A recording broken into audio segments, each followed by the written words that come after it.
Então vamos lá, pessoal.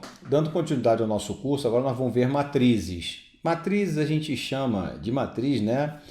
Vetores de duas dimensões.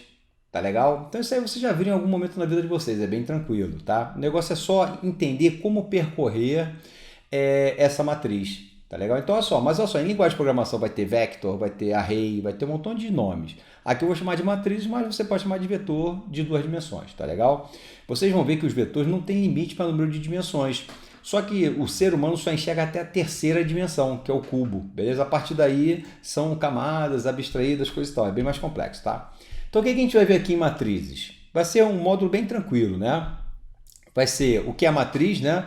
Nós vamos ver um exemplo de matriz de números, matriz de caracteres e um exemplo que aí vocês vão desenvolver o algoritmo junto comigo para preencher uma matriz de números, tá? Vou falar de novo. O nosso objetivo aqui não é esgotar o assunto, nós estamos vendo um curso de lógica de programação. Eu só quero que vocês entendam como percorrer uma matriz. Aprendeu essa lógica, vocês vão poder mapear para qualquer linguagem de programação, porque aqui a gente não está usando uma linguagem específica, né? A gente está usando o Portugal, né? Que é a linguagem algorítmica, né? Algorítmica ou pseudocódigo, beleza? Então vamos lá, pessoal. É uma estrutura de dados multidimensional homogênea e estática. Mesma coisa, se eu botar uma matriz lá e declarar um vetor de duas dimensões, o meu sistema operacional já aloca a memória para todas as posições. Então isso é antiprodutivo, tá certo? É multidimensional porque tem mais de uma dimensão. Aqui nós vamos trabalhar com duas, mas poderia ter três, quatro e assim por diante. E é homogênea porque todos os dados da nossa matriz vão ser do mesmo número. Ou seja, se eu criar uma matriz numérica, todos os elementos são numéricos. Se eu criar uma matriz de caractere, todos os elementos vão ser caracteres e assim por diante. Tá legal? Então tá lá. É possível declarar vetores com várias dimensões, tantas quantas forem necessárias. Então a gente está dando uma dimensão, foi o módulo anterior, aqui duas. Mas você pode criar três, quatro e assim por diante. Tá legal? Vai depender da lógica do seu negócio, se houver necessidade. No entanto, o caso mais frequente é o das matrizes, né? Que são vetores bidimensionais. Então, isso aí é uma nomenclatura muito comum. Uma matriz é uma tabela com I linhas e J colunas. Pessoal, mais uma vez, como é o primeiro contato de vocês com linguagem de programação, não quer dizer que a linha tem que ser representada, né? O índice da linha tem que ser representado pelo I e o índice da coluna por J. Não, pode botar KL, MN e assim por diante. Mas a gente aprende tanto IJ que acaba que a gente leva isso para a vida. Mas essa letra aí pode mudar a qualquer momento. Vocês podem mudar, jogar MN, KJ, o que vocês quiserem, né? U, Z, TW, a letra que vocês quiserem. Agora, eu sempre usei IJ, eu falei, no curso vou deixar IJ mesmo, beleza? Tranquilo? Então tá lá. Uma matriz é uma tabela com I é um número inteiro qualquer, linhas, e J um número qualquer de colunas. Então I é um número qualquer inteiro, J é um número qualquer inteiro, tá legal? Vocês podem usar qualquer letra para representar linhas e colunas, tá legal? Então tá lá, ó.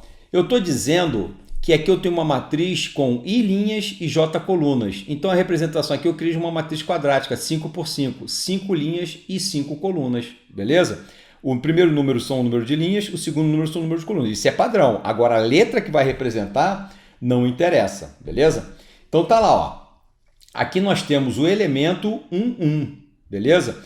Elemento 1, 2. Então, ó, vocês vão ver, ó, aqui é a linha 1, todos os índices aqui são 1, aqui 2, o primeiro, né, o vermelho, né? Aqui 3, aqui 4, aqui 5. Então a linha está em vermelho. E aqui são as colunas, ó. Aqui é a coluna 1, ó, todos os azuis estão em 1. Todos os azuis estão em 2, todos os azuis estão em 3, todos os azuis estão em 4, todos os azuis estão em 5, beleza? Então, ó, aqui o último elemento é 5, 5 e aqui é 1, beleza? Aí vem uma observação muito importante, pessoal.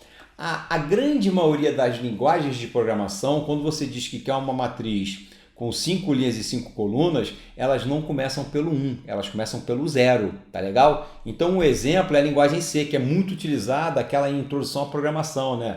Eu, particularmente, eu já fui professor da computação aqui da UNB, da disciplina Algoritmo de Programação de Computadores, seria Introdução à Programação, e a gente usava o C lá. Por quê? O C é uma linguagem que ela tem umas características assim que são mais difíceis de aprender, como ponteiro, passagem de parâmetro por valor, passagem de parâmetro por referência e assim por diante. Então, o cara que aprende a programar em C, quando ele migra para outra linguagem, é mamão com açúcar. Por outro lado, atualmente sou professor de Python na Faculdade de Ciência da Informação, para a molecada lá de biblioteconomia. Python é muito fácil. Então, se mais tarde você precisar migrar para uma linguagem mais difícil, você vai ter um baquezinho. Nada que não se aprenda, né, pessoal?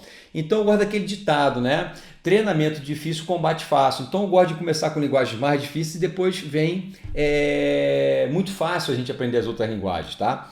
Mas, por exemplo, o público que eu dou aula de computação atualmente é um público que quer ser cientista de dado, quer ser analista da informação. Então, não faz sentido eles aprenderem um C mais pesado se eles não querem desenvolver aplicações. Eles querem apenas analisar dados, mostrar em gráficos, coisas e tal. Então, Python, de fato, é a linguagem mais apropriada, tá certo? Então, depende muito também do objetivo, tá legal? Se o cara não vai ser desenvolvedor, o Python é uma excelente linguagem para você trabalhar com manipulação de dados. Atualmente, é a melhor linguagem para a ciência de dados, beleza?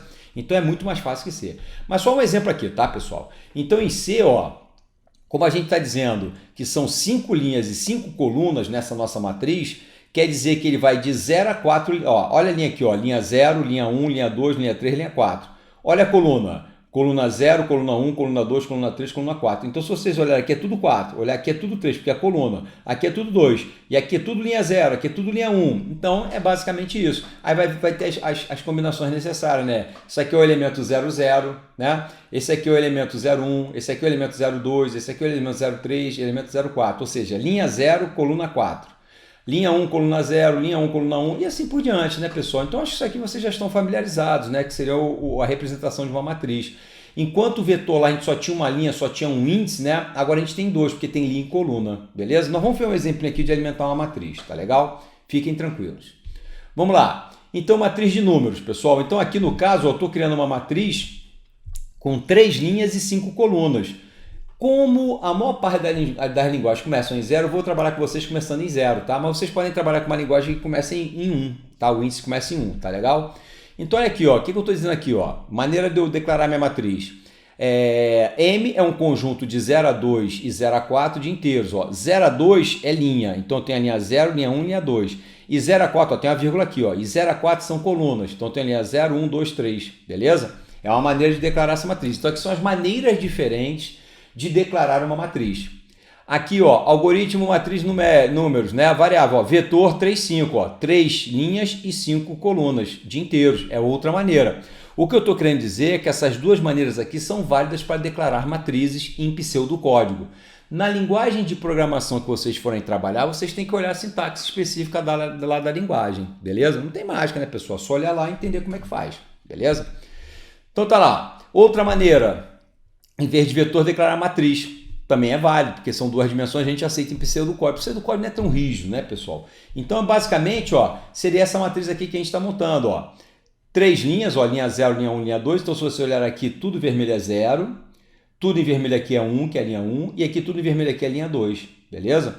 E aqui, ó, de 0 a 4, que são 5 colunas, ó, linha 0, 1, quer dizer, coluna, né? 2, 3, 4. Então, daí a gente acerta cada posição da nossa matriz e a gente é capaz de alimentar essa matriz. Então, aqui nós alimentamos por números, mas nós também poderíamos trabalhar com caracteres, ó. Uma matriz de caracteres, ó, 3 linhas e 5 colunas. Mesma coisa, declarei, só que eu disse que agora, em vez de numérica, é caractere. Aí, o que acontece? Eu consigo colocar uma palavra em cada linha. Lembram-se lá que eu falei para vocês no vetor, que quando eu jogo uma palavra no vetor, ele automaticamente joga o símbolo de final de palavra? Então tá aqui, ó, a gente chama de null lá na comparação, né? Então aqui, ó, como eu criei uma matriz de caracteres, eu fui capaz de guardar várias palavras, ó, uma palavra em cada linha, beleza? Eu posso percorrer a palavra, né, pegando cada letra da minha palavra. Então, na primeira linha eu tenho a palavra hoje, aqui é o final do caractere. Eu falei para vocês que isso aqui, a linguagem de programação já joga automaticamente. Aqui eu tenho a palavra par, né? Tá lá, ó, eu já joguei o final de palavra, né? E aqui tem a palavra bem, já joguei o final de palavra. Então, quando a gente atribui, a linguagem de programação normalmente trata isso, beleza? Então, é bem tranquilo, pessoal, a gente trabalhar com matriz. Só queria que vocês entendessem como isso é organizado na memória, tá legal? Então, no próximo bloco, eu vou mostrar um exemplozinho para a gente alimentar uma matriz numérica, só para vocês entenderem como é que funciona a maneira de percorrer uma matriz, beleza? Pessoal, até daqui a pouquinho. Grande abraço!